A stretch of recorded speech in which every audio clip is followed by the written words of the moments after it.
Hello, good evening बच्चों। कल हम लोगों ने न्यूक्लियस के बारे में पढ़ा था थोड़ा। तो न्यूक्लियस की खोज रॉबर्ट ब्राउन ने किया था। न्यूक्लियस को कोशिका का ब्रेन कहा जाता है। ठीक, ये सब अंग हैं कोशिका में, जितने अंग उपस्थित होते हैं। माइटोकॉन्ड्रिया है जिसकी खोज अल्टमैन ने किया था। वैक्यूल्स है, लाइसोसोम है जिसकी खोज डी डूबे ने किया था। सेंट्रोसोम है, एंडोप्लाज्मिक रेटिकुलम है, राइबोसोम है, ये सब कोशिका के अंग हैं। तो हम आज बस केवल हम लोग न्यूक्लियस के बारे में पढ़ेंगे। न्यूक्लियस की खोज रॉबर्ट ब्राउन ने किया था। न्यूक्लियस के अंदर जब देखा गया तो न्यूक्लियस के रिंच के समान एक संरचना पाया गया जिसको हम क्या बोलेंगे, गुणसूत्र बोलेंगे, जिसकी खोज वाल्डेयर ने की थी। गुणसूत्र की खोज किसने की थी? वाल्डेयर ने।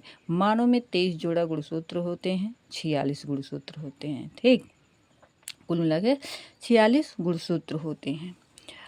तो इस रिंच को थोड़ा खींचा गया, थोड़ा तो देखा गया। कार्लसबर्ग एक वैज्ञानिक थे, उन्होंने जब इस रिंच जैसी संरचना को यानी गुणसूत्र को खींचा तो उसमें क्या पाए? डीएनए। उन्होंने क्या देखा? डीएनए देखा। और इसका जो मॉडल है उसको डीएनए का मॉडल तैयार किया वाटसन एवं क्रिक ने तैयार किया। फिर और जो है डीएनए, अब डीएनए को खींचा गया पुनः, तो फिर क्या, जोहानसन ने जोते जोते जोहानसन ने जीन का खोज कर दिया। तो इसमें जीन में क्या होता है? इंफॉर्मेशन स्टोर हो जाता है।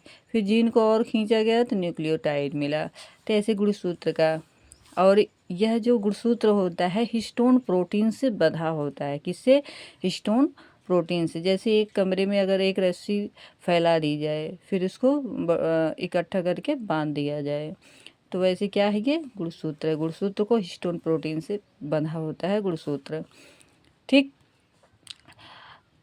न्यूक्लियस में क्या होता है? न्यूक्लिक एसिड आरएनए और डीएनए। आरएनए का फुल फॉर्म होता है राइबोसोम न्यूक्लिक एसिड होता है, और डीएनए का फुल फॉर्म होता है डीऑक्सी राइबोज न्यूक्लिक एसिड। सर्वप्रथम हरगोविंद खुराना ने प्रयोगशाला में डीएनए की मॉडल तैयार किया, खोज किया। तो आरएनए एक कुंडलित होता है और डीएनए द्विकुंडलित होता है। ठीक, फिर से देखते हैं। न्यूक्लियस में यानी केंद्रक में गुणसूत्र पाया जाता है जिसकी खोज वाल्डेयर ने किया था। गुणसूत्र की खोज वाल्डेयर वैज्ञानिक ने किए थे। और मानव में गुणसूत्रों की संख्या 46 होती है, यानी 23 जोड़े होते हैं। इस गुणसूत्र को खींचा गया तो डीएनए प्राप्त हुआ। प्राप्त करने पहले देखने वाले कार्लसबर्ग थे और इसका मॉडल तैयार करने वाले वाटसन एवं क्रिक थे। फिर डीएनए को खींचा गया, थोड़ा और ताना गया, खींचा गया तो जीन्स मिला। जीन की खोज जोहानसन ने किया था। जीन में क्या होता है? इंफॉर्मेशन स्टोर होता है। उसके बाद फिर जीन को और खींचा गया तो न्यूक्लियोटाइड मिला। न्यूक्लियोटाइड जो है उसमें न्यूक्लिक एसिड होते हैं। न्यूक्लिक एसिड दो प्रकार के हैं, आरएनए और DNA. RNA ribose nucleic acid और डीएनए का फुल फॉर्म होता है डीऑक्सी राइबोज। डीएनए पॉलीन्यूक्लियोटाइड से बना होता है। पॉलीन्यूक्लियोटाइड से बना होता है। तो पॉलीन्यूक्लियोटाइड दो प्रकार से है, पहले न्यूक्लियोसाइड फिर फास्फोरस से बना है। पॉलीन्यूक्लियोटाइड न्यूक्लियोसाइड से और फास्फोरस से बना है। फास्फोरस एक प्रकार का तत्व है। न्यूक्लियोसाइड भी दो प्रकार से है। कितने प्रकार से? दो प्रकार से, यानी शुगर है और नाइट्रोजन बेस। ठीक, नाइट्रोजन शुगर में क्या है? राइबोज है और डीऑक्सी राइबोज है शुगर में। यानी अगर प्रश्न पूछा जाए कि डीएनए में कौन सा शुगर पाया जाता है, शुगर का नाम, तो कौन सा बताएंगे आप लोग? Deoxy ribose. और अगर आरएनए में पूछा जाएगा तो राइबोज। ठीक, फिर नाइट्रोजन बेस दो प्रकार से, प्यूरिन और पायरेडमीन। प्यूरिन में एडेनिन और ग्वानिन आता है और पायरेडमीन में थाइमिन और साइटोसिन आता है।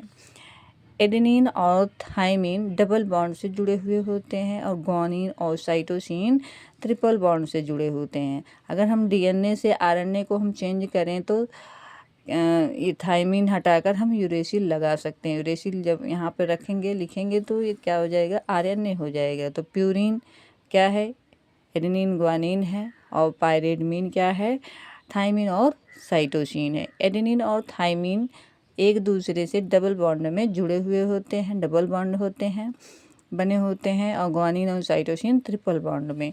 तो आरएनए में एडेनिन होता है, ग्वानिन होता है, साइटोसिन होता है और यूरेसिल होता है। यूरेसिल के स्थान पे अगर हम थायमीन लिख देंगे, थायमीन रख देंगे तो क्या हो जाएगा, डीएनए में परिवर्तित हो जाएगा।